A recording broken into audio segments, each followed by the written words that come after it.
Hi everyone, welcome to my channel. My name is Linda. Right now I'm going to channel some energies with a specific intent while I draw. The intent today, the question I'm putting out there is, what is it about money that is causing anxiety on a deep level? Because we examined a little bit about anxiety in my last video and discovered that it was coming from a lack of money. So I want to go a little deeper and I want to channel some energy, some wisdom about that. And I'm going to draw a picture and we'll see where we get. So let's begin. I'm going to take a deep breath. Clear my mind. Send out some protective energies to keep us safe while we do this, and ask, what can we learn about anxiety and money to help us break up this block that we seem to have? So, I'm just going to start by talking about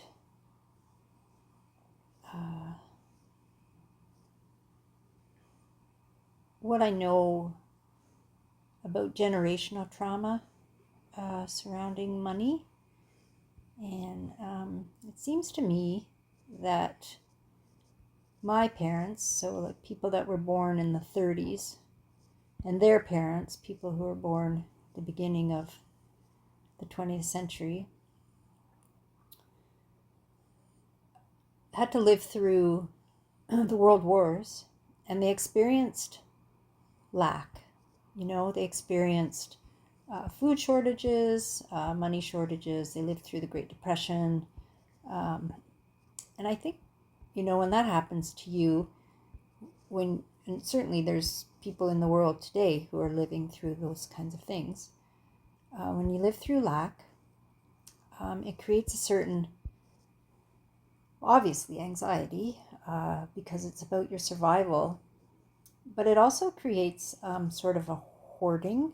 After things are okay and you have the things you need again, and you have money and all the things that money can buy you, there's this anxiety, this loss of innocence, that this realization, well, this can happen again. And so if it's been extremely traumatic, I believe that people become hoarders. It was really common in my parents' generation for people to have so much food in their house they could feed 20 people a day for a month and never have to go to the store to buy more food. You know what I mean? But it was just because of their trauma. And but hoarding in general, right? So also the hoarding of money. And this is something I learned myself after having sort of a close call with losing money, not having enough money to pay my bills, and not being, no matter how hard I worked, no matter what I did, I could never get enough money to pay my bills, and I went into debt, and it was really scary, and I ended up selling everything I owned and moving to another place in the country because I was burned out. I was so anxious. I was having like almost a breakdown. I might have kind of had a breakdown and I don't even quite realize that I did. But I got through it, and I learned a lot because I really went inside myself and I figured it out through this healing process that I didn't want that to ever happen again, but I didn't go the hoarding route. I went the opposite direction where I said, I don't want anything that I don't need. that I can't carry on my back. So that if I ever have to leave again, if this ever happens again, I'm going to be okay, because I only have exactly what I need. So that's what I did. And I learned a lot of things by doing that. And I learned that living with the least amount of stuff and the least amount of income and spending the least amount to just have your housing looked after and your food and your clothes and to be comfortable.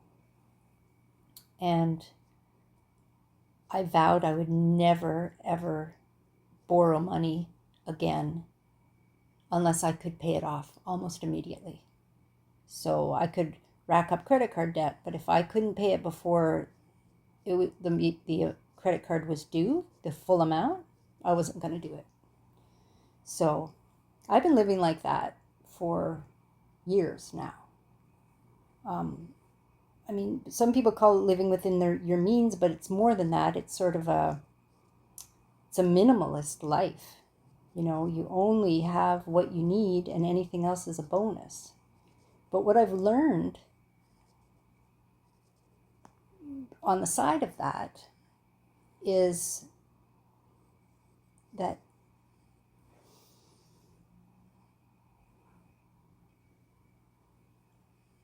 when you have too much, when you've amassed things and you have too much, you have to get rid of it. If it's money, you should spend it. If it's clothing, you should donate it or give it to friends.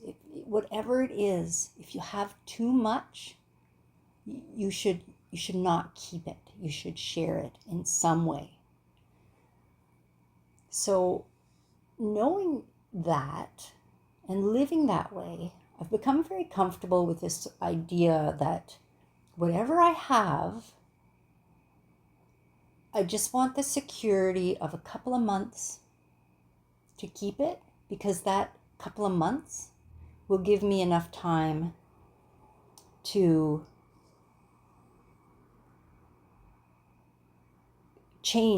find the change I need if it all falls apart. So if it turns out that, I can't live in this apartment anymore, or I lose my job, or I have to move across the country because of some reason, whatever it is, I want it to be really, really simple for me to do that, because I know things change, and sometimes they're a big surprise and sometimes they're massive changes, and you have to be prepared. And my kind of preparation, which seems to be aligned with a sort of a spiritual manifesting flow, is to just have enough for a couple of months, 3 months. And then anything more than that, you share it. Okay, so that's the amount of hoarding that seems to be comfortable in not just for me, but as a sort of a spiritual manifesting peace and love and joyous way of living. It seems to keep the anxiety away and the depression away. And that's what's important to me. So that's where I am at this moment in time. And as I mentioned in the last video, I have lost my job. I don't have a steady income anymore. I have, as I've mentioned, 2-3 months worth of rainy day money. And after that's gone, well, what am I going to do? I don't know. So there was an anxiety attack this morning because I'm afraid of not having money to pay for my things, to pay for what's my life. But I also know that I have 2-3 months to figure it out. And I don't know what those 2-3 months are going to look like. And I already know that part of what it is going to be me moving to a place that's going to be cheaper than where I live now. My cost of living is going to go down. So I don't know what that's going to be like, what it's going to look like, what I'm going to need to survive in that situation. But like I said, I have 2-3 months to figure it out, and I don't know what's coming down the line for me. You know, there might be opportunities waiting for me. And I don't know them yet. So I know that that's my path that I've chosen. And if in my manifesting, in this flow, my job was let go, even if it seemed really harsh at the time, it's for my greater good.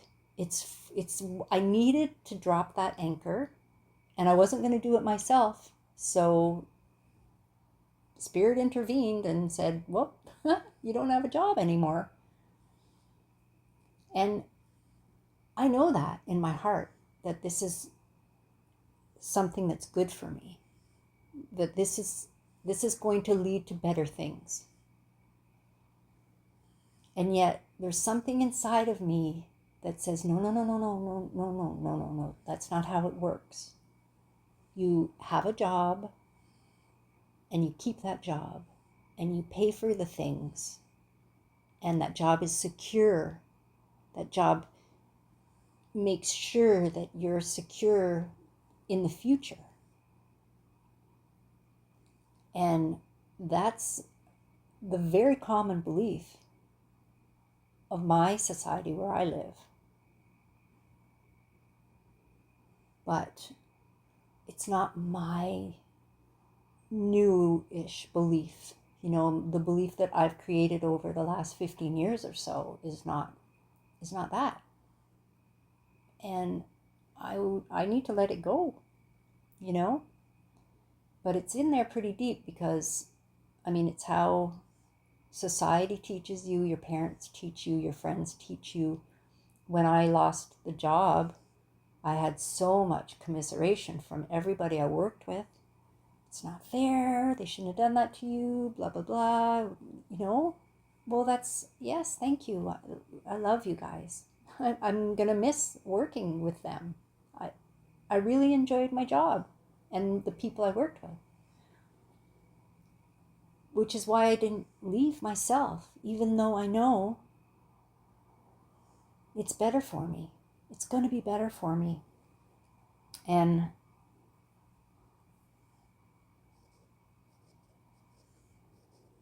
that's whenever there's a conflict inside of yourself, it creates anxiety, or possibly depression, or possibly bad decisions, or you could just freeze with indecision.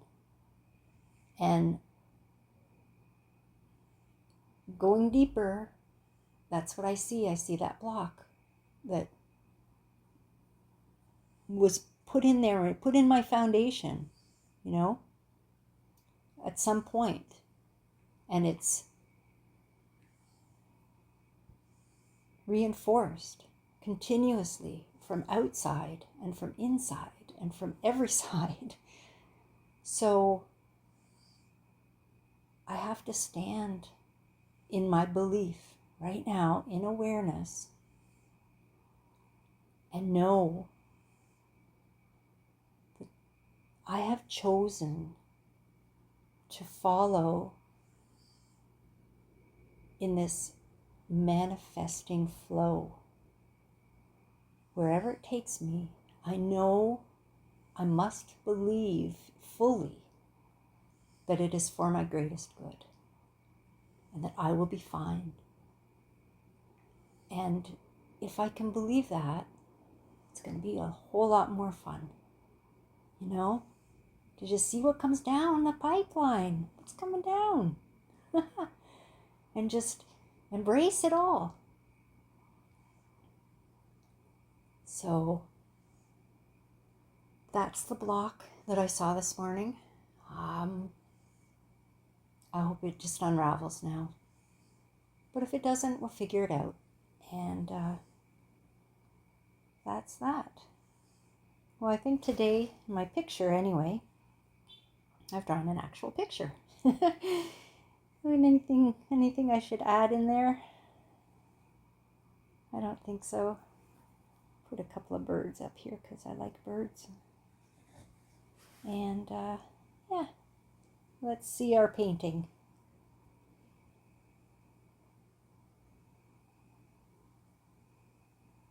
I got to tell you, the relief I feel after talking that out, oh, it's lovely.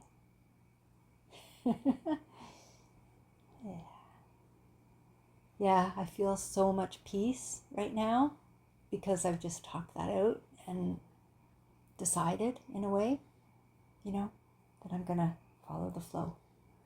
So that's that. Thanks for listening, and see you next time.